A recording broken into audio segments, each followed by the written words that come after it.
मेरा नाम मालिनी है। मैं और मेरी माँ मार्केट से निकल रहे थे कि तभी बारिश शुरू हो गई। वहाँ कोई ऑटो वाला भी नहीं था, इसलिए हम दोनों माँ बेटी किनारे खड़े होकर बारिश खत्म होने का इंतजार करने लगे। तभी अचानक एक कार आकर हमारे करीब रुकी। शीशे को नीचे करके उसमें बैठे हुए आदमी ने जब हमसे कुछ कहना चाहा, तभी बारिश के शोर में उसकी आवाज़ ठीक से हमारे कानों तक नहीं पहुँच पाई। लेकिन इतना तो समझ गए थे कि वह आदमी हमसे गाड़ी में बैठने के लिए बोल रहा है। जब गर्दन नीचे करके हमने उस आदमी को गौर से देखा तो फिर हमें उसे पहचानते हुए देर न लगी। यह तो मनोज अंकल थे, पापा के एक पुराने दोस्त थे। कुछ ही देर में हम दोनों माँ बेटी मनोज अंकल की गाड़ी की पिछली सीट पर बैठे हुए थे। मनोज अंकल कभी हमारे पड़ोस में ही रहते थे, लेकिन कुछ साल पहले ही यह कॉलोनी छोड़कर करीब की एक महंगी सोसाइटी में रहने के लिए चले गए। हमारे बैठने के बाद गाड़ी स्टार्ट करते हुए मनोज अंकल ने पूछा, भाभी घर में सब ठीक तो है ना? मम्मी ने कहा कि हाँ सब ठीक है। आप बताइए आपकी बीवी कैसी है और बच्चे वगैरह कितने हैं? अंकल ने जवाब दिया, भाभी जब बीवी ही नहीं है तो फिर बच्चे कहाँ से आएंगे? माँ ने बड़ी ही हैरानी से पूछा, क्यों, क्या हुआ आपकी बीवी को? जब आप पड़ोस में रहते थे तभी तो शादी हुई थी आपकी। अंकल ने कहा, शादी चल ही नहीं पाई। 2 साल में ही हम दोनों की तलाक हो गई और पिछले साल ही केस खत्म हुआ है और मुझे इसके बदले 20 लाख रुपए देने पड़े। अंकल की बात सुनकर माँ ने बड़ी हैरानी से उन्हें देखा और फिर उनसे बोली, यह तो बहुत ही बुरा हुआ, माफ कीजिएगा, मुझे इस बात की बिल्कुल भी भनक नहीं थी। अंकल ने कहा कि हाँ, खबर आपको होगी भी कैसे? आखिर मैं तो कॉलोनी छोड़कर सोसाइटी में रहने चला गया हूँ और बिजनेस के सिलसिले में अब मैं इतना बिजी रहता हूँ कि कहीं भी मुझे आने जाने की फुर्सत ही नहीं मिलती। और जब संजय साहब थे तब उनसे कभी कभार मेरी फ़ोन पर बात हो जाया करती थी। खैर छोड़िए, आप मेरा नंबर ले लीजिए। अगर कभी किसी भी चीज़ की आपको ज़रूरत हो तो बेझिझक मुझे फ़ोन कर लीजिएगा। अंकल ने माँ को अपना विजिटिंग कार्ड दिया, जिसे माँ ने अपने पर्स में रख लिया और कुछ देर में ही हम दोनों घर पहुँच गए थे। अंकल हमें हमारे घर तक छोड़कर वापस चले गए। शराब की लत की वजह से आज से 3 साल पहले मेरे पापा का देहांत हो गया था। मेरे पापा कोई बेहतर इंसान नहीं थे, उन्हें शराब की लत लगी हुई थी और इसी बुरी लत में उन्होंने अपने गांव में अपनी सारी इज्जत को बर्बाद कर दिया था। शराब के नशे में वो अक्सर मेरी माँ के साथ मारपीट किया करते थे।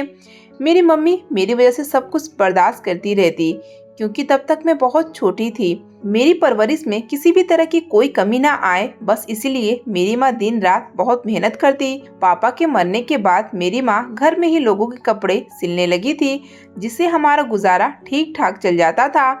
मेरे पापा के बड़े भाई यानी कि मेरे बड़े पापा काफी दौलतमंद इंसान है, लेकिन हम माँ बेटी को पूछते तक नहीं थे। किसी भी त्योहार पर वो लोग मेहमान की तरह घर आते हैं और मेरे हाथ में थोड़े बहुत मिठाइयाँ रखकर चले जाते हैं। सिर्फ फॉर्मेलिटी के तौर पर हमें वो सब सामान देकर चले जाते थे।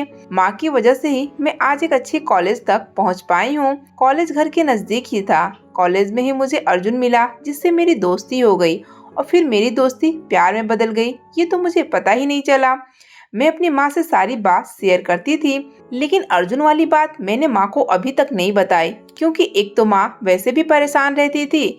इस पर अगर मैं उन्हें ये बताती कि मैं किसी लड़के से प्यार करती हूँ तो शायद वो और भी ज्यादा दुखी हो जाती। मेरे कॉलेज की छुट्टियाँ थी, इसलिए अब मैं पूरे दिन घर में ही रहती थी और माँ के काम में थोड़ा बहुत हाथ बटा दिया करती थी। घर के पास ही एक नई मार्केट बनकर तैयार हो रही थी।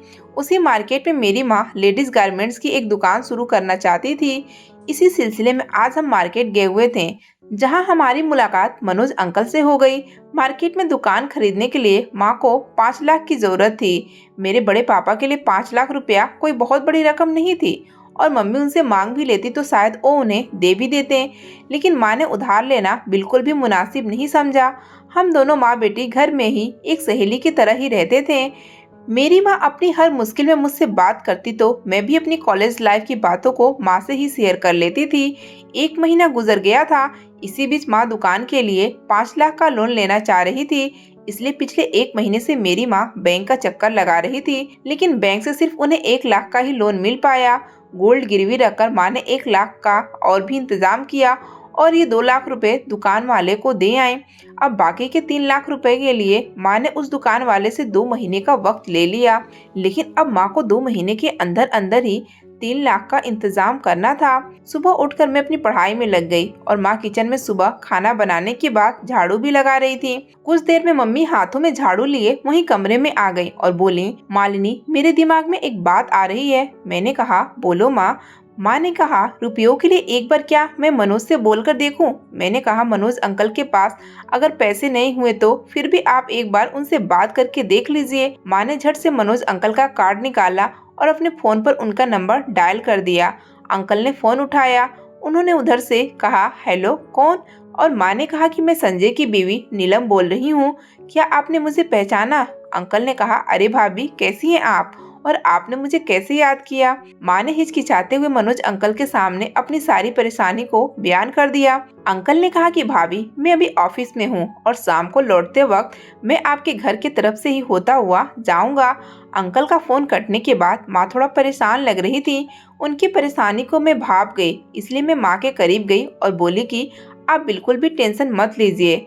जब अंकल घर आने के लिए बोल रहे हैं तो इसका मतलब यही है कि वो हमारी कुछ न कुछ मदद जरूर करेंगे। शाम के 7 बजे थे कि घर के बाहर एक गाड़ी के रुकने की आवाज सुनाई दी। मुझसे पहले ही माँ दरवाजे तक पहुँच गई थी और उनके पीछे पीछे मैं भी चली गई। हम दोनों को यकीन था कि मनोज अंकल ही आए होंगे, लेकिन बाहर तो मेरे बड़े पापा और बड़ी मम्मी आए हुए थे। उनके साथ मेरी कजन अनन्या भी थी। तीनों लोग घर में आए और फिर चाय नाश्ते के बाद बड़े पापा ने हमें बताया कि अनन्या अपनी पढ़ाई पूरी करने मलेशिया जा रही है। देर रात इसकी फ्लाइट है। बड़े पापा ने माँ से कहा, नीलम, मैंने सोचा था कि मालिनी को भी बाहर पढ़ने के लिए भेज दूं, लेकिन इसके यहाँ पर ना रहते हुए तुम बिल्कुल अकेली हो जाओगी। बस यही सोचकर मैं पीछे हट गया। माँ ने कहा कि आपने बिल्कुल सही सोचा। मालिनी के बिना मैं बिल्कुल अकेली हो जाती। माँ की पूरी बात होते ही माँ के फोन की घंटी बजने लगी। मनोज अंकल का ही फोन था। माँ फोन लेकर मेरे कमरे में चली गई और जब कमरे से बाहर निकली तो वह काफी बेचैन लग रही थी। मेहमानों के बीच में उनसे उनकी परेशानी की वजह कैसे पूछती, तो मैंने माँ को मैसेज करते हुए पूछा, क्या हुआ माँ? माँ सामने बैठी थी। माँ ने फौरन ही रिप्लाई किया, थोड़ी देर में मनोज घर पहुंचने वाला है। क्या करें? अजीब सी परेशानी थी, कुछ समझ ही नहीं आ रहा था। अगर बड़े पापा और बड़े मम्मी के सामने ही अंकल घर पहुंच गए तो बड़ा ही मसला हो जाएगा। न जाने फिर ये लोग क्या सोचेंगे। यहाँ से जाने के बाद वो लोग तरह तरह की हमारे बारे में बातें बनाएंगे। मेरी बड़ी मम्मी को तो आसानी से बात करने का मौका मिल जाएगा। वो पूरे रिश्तेदारों में इस बात का बतंगड़ बनाकर पेश कर देंगी। मैंने माँ को मैसेज किया कि आप बाहर जाकर अंकल को फोन कर लीजिए और अपने साथ लेकर मार्केट में चली जाएं और वहीं पर उनसे जो भी बातें करनी है आप वो आराम से कर लीजिएगा। तब तक मैं इन लोगों को अकेले ही संभाल लूंगी। माँ ने वैसा ही किया। उन्होंने बड़े पापा को कहा कि मैं एक जरूरी काम से थोड़ी देर के लिए मार्केट से आ रही हूँ। माँ के अचानक चले जाने से मेरी बड़ी मम्मी को बिल्कुल भी अच्छा नहीं लगा, इसलिए माँ के जाने के कुछ देर के बाद ही बड़े पापा और बड़ी मम्मी एयरपोर्ट के लिए रवाना हो गए। मैंने माँ को फोन किया कि माँ, वो लोग चले गए हैं। मेरी बात सुनकर माँ ने गहरी सांस ली और कहा कि ठीक है, मैं अभी बस थोड़ी ही देर में घर आ रही हूँ। थोड़ी देर में अंकल की कार हमारे दरवाजे पर आकर रुकी। अंकल की गाड़ी में ड्राइविंग सीट के बगल में माँ बैठी थी। मेरी माँ काफी खुश नजर आ रही थी। मैंने अंकल को नमस्ते किया और फिर उन्हें घर में आने को कहा, लेकिन वह बहुत जल्दी में थे। फिर कभी आने का बोलकर वह वहाँ से चले गए। माँ खुशी के मारे फूले नहीं समा रही थी। अंदर आते ही माँ ने झट से दरवाजा बंद किया और मेरे हाथों में एक पैकेट पकड़ा दिया और बोली, खोलकर देख, पूरे 3 लाख रुपए हैं। मेरा मसला हल हो गया। मैं मनोज के साथ जाकर कल सुबह ही दुकान की रजिस्ट्री करवा लूंगी। धीरे धीरे 6 महीने गुजर गए। माँ की मेहनत कामयाब हो गई थी। दुकान खूब अच्छी तरह से चलने लगी थी। 2 महीने के अंदर ही माँ ने बगल वाली दुकान लेकर अपने काम को और भी दुगनी रफ्तार दे दी। मैं भी पढ़ाई के साथ साथ माँ के बिजनेस में उनका साथ देने लगी थी। माँ मुझे अक्सर कहती कि तू अपनी लाइफ को एंजॉय कर, यह सब तो मैं अकेले ही संभाल लूंगी। लेकिन मेरी लाइफ में एंजॉय करने के लायक जो बात थी वो तो मैं माँ को बता ही नहीं सकती थी। इसलिए फिलहाल तो मैं माँ के साथ ही खुश थी। इतवार का दिन था। मार्केट बंद होने की वजह से माँ और मैंने शॉपिंग का प्लान बनाया। तभी माँ के फोन पर मनोज अंकल का फोन आ गया। माँ फोन लेकर अपने कमरे में चली गई और फिर उन्होंने अंदर से दरवाजा भी बंद कर लिया। मुझे लगा कि शायद अंकल अपने रुपयों के लिए माँ को फोन कर रहे होंगे, लेकिन थोड़ी देर में जब माँ कमरे से बाहर निकली तो मैंने उनके चेहरे पर एक अजीब सी खुशी महसूस की। मैंने माँ से पूछा, क्या हुआ माँ? अंकल अपनी रुपए वापस मांग रहे थे। माँ ने कहा, अरे नहीं तो पगली, पिछले महीने ही तो मैंने उनके रुपए लौटाने के लिए उन्हें बोला, लेकिन उन्होंने तो मुझे साफ मना कर दिया। तब मैंने वह रकम बगल वाले दुकान में इन्वेस्ट कर दी है। मनोज अंकल का बहुत बड़ा बिजनेस है और उनके पास रुपए पैसे की कोई भी कमी नहीं है। वो तो मुझे और भी पैसे देना चाहती हैं, लेकिन फिलहाल तो मैंने उन्हें मना कर दिया है। थोड़ी देर पहले ही माँ और मैं शॉपिंग पर जाने की प्लानिंग कर रहे थे, लेकिन अंकल की कॉल के बाद माँ ने शॉपिंग का प्लान पूरी तरह से कैंसिल कर दिया और बोली, मालिनी बेटा, शॉपिंग के लिए तो हम लोग फिर कभी चलेंगे। मार्केट में मुझे अभी कुछ काम है, इसलिए मैं वहाँ जा रही हूँ और तुम यहाँ घर पर ही रुकना। यह कहकर माँ तैयार होने के लिए वापस कमरे में चली गई। थोड़ी देर के बाद जब वो कमरे से बाहर निकली तो उन्हें देखकर तो मैं चौंक गई। माँ ने बड़े ही दिनों बाद बड़ा खूबसूरत सा जोड़ा पहना था और वो हल्की सी मेकअप के साथ आज गजब की लग रही थी। माँ का यह रूप देखकर मुझे थोड़ी सी हैरानी हुई और मैं समझने लगी कि शायद माँ और मनोज अंकल के बीच मोहब्बत की खिचड़ी पक रही है। मेरी माँ 35 साल की उम्र की थी और अंकल भी तकरीबन उतनी ही उम्र के होंगे, तो इसमें कोई बुराई भी नहीं थी। माँ ने पूरी जिंदगी अपनी ख्वाहिशों का गला घोटकर मुझे बड़ा किया। उसके ऊपर होने वाले जुल्म की मैं खुद गवाह थी। आज माँ अपनी जिंदगी को अपने हिसाब से जीना चाह रही, तो आखिर इसमें गलत क्या है। मैं माँ को खुश देखकर अंदर ही अंदर बहुत खुश थी। मैं अंकल को शुक्रिया अदा भी करने लगी, क्योंकि मेरी माँ की खुशी की वजह वही थे। माँ को इतना खुश देखकर मैं भी सोच रही थी कि मोहब्बत भी क्या चीज होती है, जिसे मिल जाए उसकी जिंदगी ही संवर जाती है और जिसे ना मिले तो उसका तो सब कुछ बर्बाद ही हो जाता है। कोई लैला या कोई मजनू यूं ही नहीं बना होगा, मोहब्बत की ताकत ने उसे अमर कर दिया होगा। लेकिन मैं अपनी मोहब्बत का क्या करूं? मुझे भी तो मोहब्बत है, लेकिन मेरी मोहब्बत लैला मजनू जैसी ही लगती है। मैं ये सब सोच ही रही थी कि बाहर अंकल की गाड़ी का हॉर्न सुनाई दिया और माँ झट से घर से निकल गई और फिर सीधा रात के 10 बजे ही लौटी। वो बहुत खुश थी। उन्होंने आते ही मेरे हाथों को चूम लिया और मुझसे बोली, सॉरी बेटा, मैं लेट हो गई, तुमने खाना खाया? मैंने कहा, नहीं माँ, अभी तो नहीं। मैंने सोचा कि तुम लौटोगी तो फिर हम साथ में ही खाना खा लेंगे। मैंने पनीर बनाया है, खाओगी? निकालूं खाना? लेकिन माँ बोली कि मैं तो बाहर से खाकर आई हूँ, इसलिए मैं नहीं खाऊंगी, लेकिन तुम खा लो। मैं समझ गई कि माँ का डिनर तो हो चुका है। मैंने माँ को मोहब्बत में देखा तो मुझे लगा कि अपनी मोहब्बत की दास्तान भी मैं आज माँ को बता ही दूँ। मैंने माँ से कहा कि माँ, मैं तुम्हें कुछ बताना चाहती हूँ। माँ मेरे करीब आकर मेरी बगल में ही बैठ गई। अब बड़े ही प्यार से उन्होंने मेरे बालों को सहलाते हुए कहा, बोलो बेटा, क्या बात है?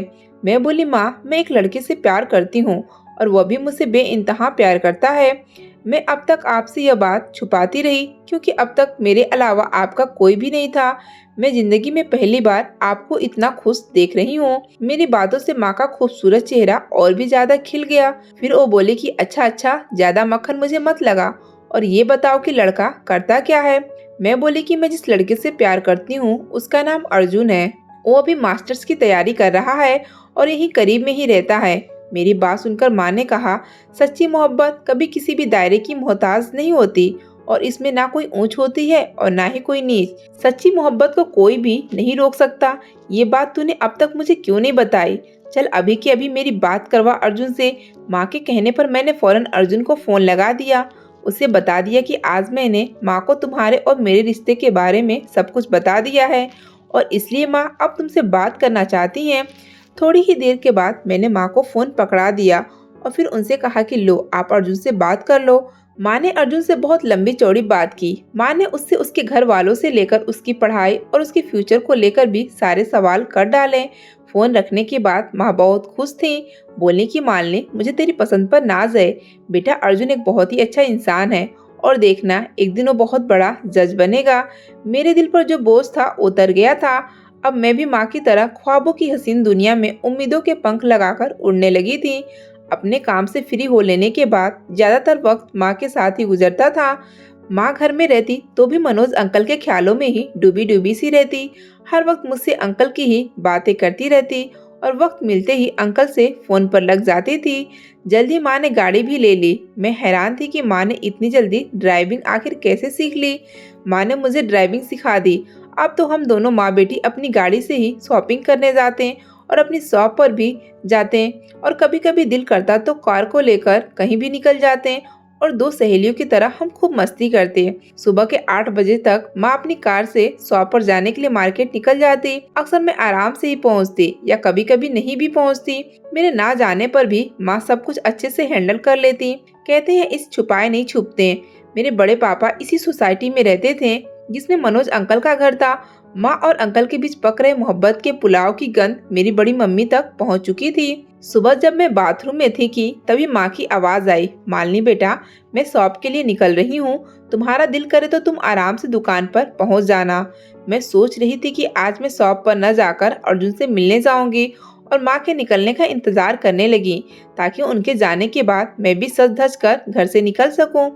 मैं कमरे में ही थी कि तभी माँ मेरे कमरे में आ गई और बोली, मालिनी बेटा, एक काम करो, आज तुम ही शॉप पर चली जाओ और मैं लंच में आऊँ तो तुम घर पर ही रह जाना और मैं फिर वापस शॉप पर चली जाऊंगी। मैंने कहा, ठीक है माँ, लेकिन अभी तो तुम शॉप पर जाने को तैयार थी, अब अचानक से तुम्हें क्या हो गया? तो माँ बोली कि दरअसल मुझे कोई जरूरी काम याद आ गया है, इसलिए मैं अभी नहीं आ सकती। मैंने गाड़ी निकाली और मैं दुकान की तरफ चल पड़ी। लेकिन जब मैं दुकान पर पहुंची तब मुझे याद आया कि मैं शॉप की चाबियां तो लाना ही भूल गई हूँ। शॉप से घर की दूरी सिर्फ 5 किलोमीटर की ही थी। मैंने फिर से गाड़ी स्टार्ट की और घर के लिए निकल पड़ी। घर पहुंची तो देखा कि घर के बाहर मनोज अंकल की गाड़ी खड़ी हुई है। मैं माँ के इस जरूरी काम को अच्छी तरह से समझ गई थी।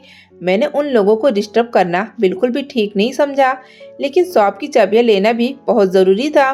मैं घर के बाहर से ही माँ को फोन करने लगी और फिर मैंने उनसे कहा कि मैं चाबी घर पर ही भूल आई हूँ। मेरी पूरी बात सुने बिना ही माँ ने मुझे कहा कि बेटा, तुम अभी घर पर मत आना, मैं जरूरी काम से बाहर आई हुई हूँ।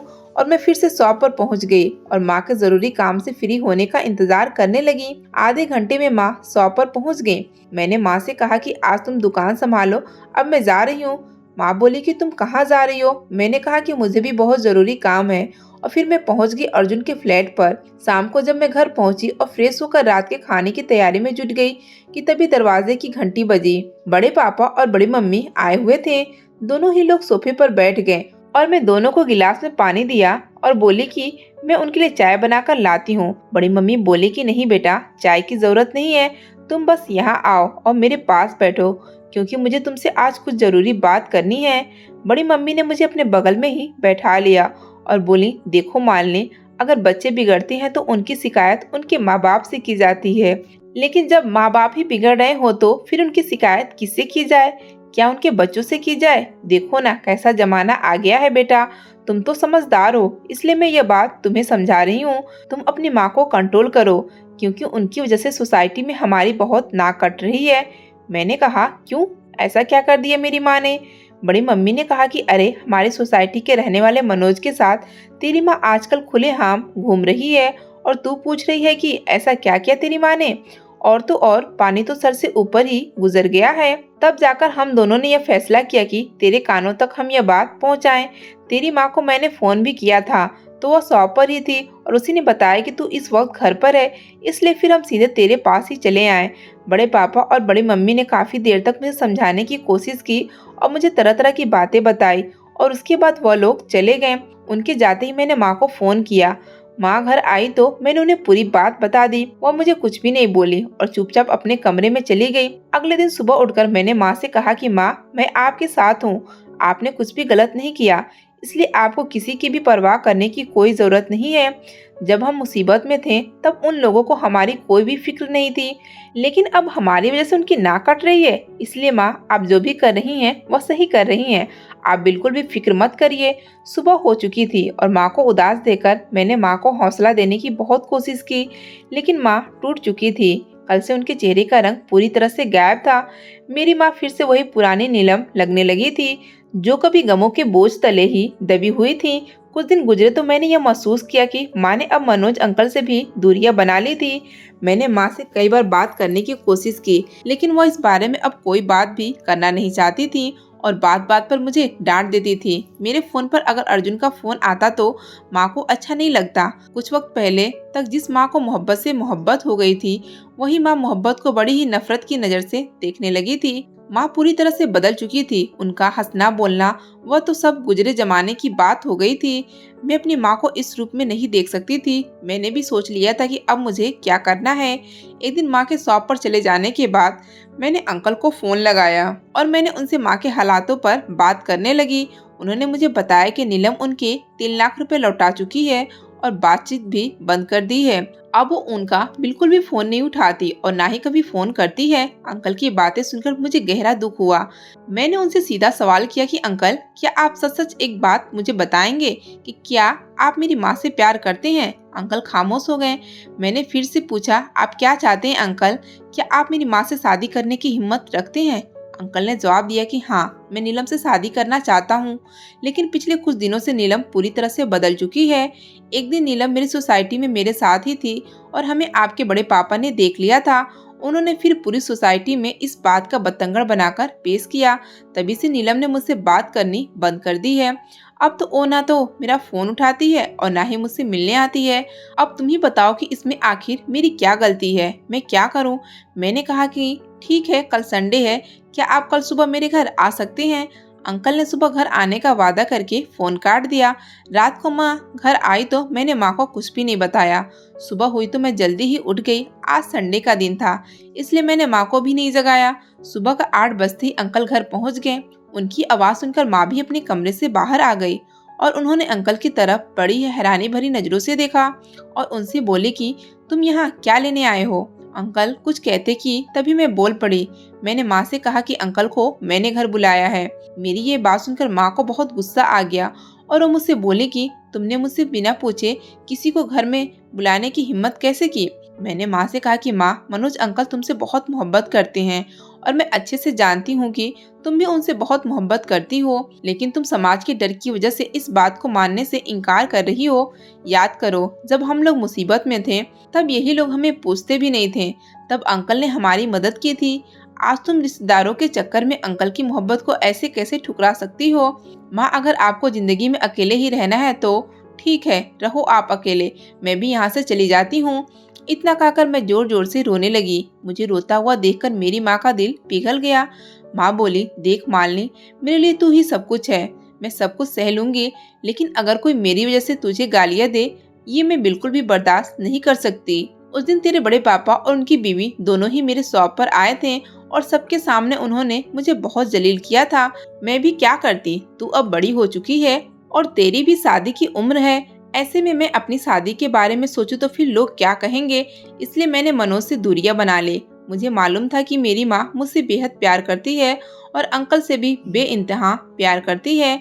मेरे रो देने से थोड़ी देर में ही घर का पूरा माहौल ठीक होने लगा था। माँ चाय बनाकर लाई। माँ के बदलते हुए मूड को मैंने देखा तो मैंने उनसे कहा कि माँ, लोगों की परवाह करना छोड़ दो और मनोज अंकल का हाथ थाम लो। मेरी माँ सुनकर शर्मा गई। तभी अंकल ने मेरी माँ के हाथों को अपने हाथों में ले लिया और उन्हें उम्मीद की नजर से देखने लगे।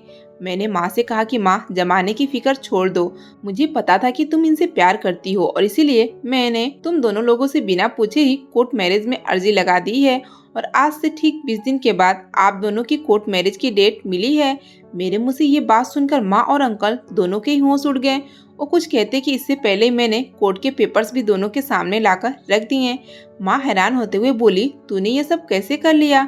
मैं तो सोचती कि मेरी बेटी अभी बच्ची है, लेकिन तू तो मेरी भी माँ निकली। मैंने कहा कि आप दोनों अब अपनी शादी की तैयारियां शुरू कीजिए। और रही बात रिश्तेदारों की, तो मैंने अब आप दोनों की शादी के कार्ड भी छपने के लिए दे दिए हैं। शादी के कार्ड लेकर रिश्तेदारों के यहाँ मैं खुद जाऊंगी। मैंने महसूस किया कि मेरी माँ को मुझ पर अब और भी ज्यादा नाज बढ़ गया था और मनोज अंकल की खुशी का तो कोई ठिकाना ही नहीं था। वो बोले कि मैं बहुत खुश नसीब हूँ कि नीलम जैसी औरत मेरी जिंदगी में आई है और अब तो मैं मालिनी जैसी बेटी को पाकर भी खुद को बहुत खुश नसीब समझ रहा हूँ। सच में तुम हीरा हो बेटी। माँ और अंकल अब फिर से पहले जैसे एक दूसरे से बातें करने लगे। दोनों को इतना खुश देखकर मुझे भी जरूरी काम याद आ गया। मैं गाड़ी की चाबी उठाकर बाहर निकल गई और बोली कि माँ, मैं जरूरी काम से बाहर जा रही हूँ। दोनों को घर में अकेला छोड़कर मैं जाने लगी तो दोनों शर्मा गए और मैं घर से बाहर निकल आई। मैं शादी की तैयारियों में लग गई थी और अंकल ने भी अपनी शादी के बाद की रिसेप्शन पार्टी के लिए होटल बुक कर लिया था। अगले दिन कार्ड छपकर आ गए थे। मैंने सबसे पहला कार्ड अपनी बड़ी मम्मी के घर देना ही मुनासिब समझा।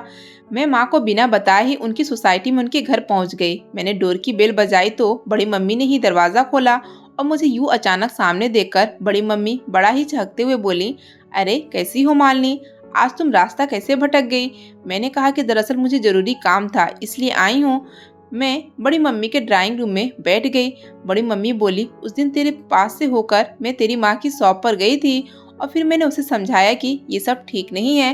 घर की बच्चियों की शादी की उम्र में अगर माँ ही इस तरह की हरकत करेगी तो फिर ये कितनी शर्म की बात है, जिससे बच्चों पर बुरा असर पड़ता है। उस दिन की बात का काफी असर हुआ है तेरी माँ पर, लगता है कि अब सुधर गई है। देख, मैं तेरी माँ की जेठानी हूँ, अगर वो गलत रास्ते पर जाएगी तो फिर मेरा फर्ज बनता है कि मैं उसे सही रास्ते पर लेकर आऊं। बोलो, चाय पियोगी? मैंने कहा कि नहीं बड़ी मम्मी, मैं थोड़ा जल्दी में हूँ। मैं बड़ी मम्मी का लेक्चर सुनने के लिए नहीं आई थी। मैंने सीधा कार्ड निकाला और उनके हाथों में थमाते हुए बोली, बड़ी मम्मी शादी का कार्ड है, इसे रख लीजिए, आप शादी में बड़े पापा के साथ ही आइएगा। कार्ड देखकर बड़ी मम्मी के चेहरे पर मुस्कुराहट छलकने लगी। बोली, अरे लड़का भी देख लिया और शादी भी तय कर ली और तू मुझे अब बता रही है? ठहर, छोड़, यह तो बड़ी खुशी की बात है। बता मेरा दामाद करता क्या है? मैं खड़ी हो गई और दरवाजे तक पहुंच गई। मैंने बड़ी मम्मी से कहा, लड़का रियल एस्टेट का बिजनेस करता है। बड़ी मम्मी, वो आपका दामाद नहीं है। आप कार्ड को अच्छे से पढ़ लीजिएगा, मैं जा रही हूँ। मैं अपने घर आ गई और मैंने माँ को सब कुछ बता दिया। हम दोनों जोर जोर से हंस रहे थे क्योंकि कार्ड पढ़ने के बाद बड़ी मम्मी पर क्या गुजर रही होगी यह तो हम दोनों ही जानते थे। मम्मी की शादी वाले दिन हम जिला के कोर्ट मैरिज में पहुंच गए। माँ और अंकल दोनों मैरिज मजिस्ट्रेट के सामने खड़े हुए थे। माँ की तरफ से गवाह के रूप में मैंने साइन किया था। हमारे मार्केट के कई लोग भी उस शादी में शामिल हुए थे। शादी के जोड़ी में माँ किसी हीरोइन से कम नहीं लग रही थी। कोर्ट से निकलते ही हम लोग गाड़ी में बैठे। एक बार फिर से हम दोनों माँ बेटी मनोज अंकल की गाड़ी में थे, लेकिन माँ अगली सीट पर अंकल के साथ ही बैठी हुई थी और मैं पिछली सीट पर बैठी हुई थी। दोनों की खूबसूरत जोड़ी को देखकर मैं बेहद खुश हो रही थी। माँ ने कहा, मालिनी, अब तू अर्जुन से कब मिलवाएगी? उसका फाइनल एग्जाम हुआ कि नहीं अभी तक? मैं बोली, माँ उसका एग्जाम क्लियर हो गया है, मजिस्ट्रेट भी बन गया है। माँ बोली, इतनी बड़ी खुशखबरी तुमने मुझे अभी तक बताई क्यों नहीं और उसे शादी में क्यों नहीं बुलाया? मैंने माँ से कहा, अभी तो आप दोनों अर्जुन के सामने ही खड़े थे। मेरी कोर्ट का जो जज था वो अर्जुन ही तो था। वह थोड़ी देर में ही घर पहुंच जाएगा आप दोनों को मुबारकबाद देने के लिए, लेकिन उसने कहा कि वह आप लोगों को सरप्राइज देना चाहता है। लेकिन आपने पूछा तो मैंने अर्जुन का सरप्राइज यहीं पर खत्म कर दिया। माँ की खुशी का ठिकाना ही नहीं था। माँ के साथ अंकल भी बेहद खुश नजर आ रहे थे। माँ शाम तक घर पर ही रही और फिर शाम को वो अपने दूल्हे के साथ घर जाने के लिए तैयार होने लगी। आज एक बेटी अपनी माँ को विदा कर रही थी। माँ चली गई और फिर मैं और अर्जुन घर में अकेले ही रह गए थे। कुछ वक्त के बाद ही अर्जुन अपने घर वालों से मेरे बारे में बात कर ली और फिर मेरी और अर्जुन की भी शादी बहुत ही धूमधाम से हो गई। आज मैं अर्जुन के साथ बहुत खुश हूँ और मेरी माँ भी। दोस्तों, माँ अपने बच्चों के लिए सब झेलती है जिसका हमें अंदाजा भी नहीं होता, लेकिन जब माँ की ममता का कर्ज लौटाने की बारी आती है तब हम उसे अकेला छोड़ देती हैं। लेकिन इस दुनिया में कुछ ही लोग ऐसे हैं जो माँ की ममता का कर्ज अदा कर पाते हैं। याद रखिए कि दूसरों की खुशी को समझना भी एक खास बात होती है और अगर आप में यह खास बात है तभी आप इंसान कहलाने का हक रखते हैं, क्योंकि इस दुनिया में सभी को खुश रहने का हक है और हर शख्स को अपने पसंदीदा साथी के साथ जीने का भी हक है। तो दोस्तों, आपको यह कहानी कैसी लगी हमें कमेंट करके ज़रूर बताएं और इस कहानी को ज़्यादा से ज़्यादा शेयर करें और लाइक करें। मेरे चैनल को सपोर्ट करें। कहानी सुनने का बहुत बहुत धन्यवाद। मिलते हैं एक नई और दिलचस्प कहानी के साथ।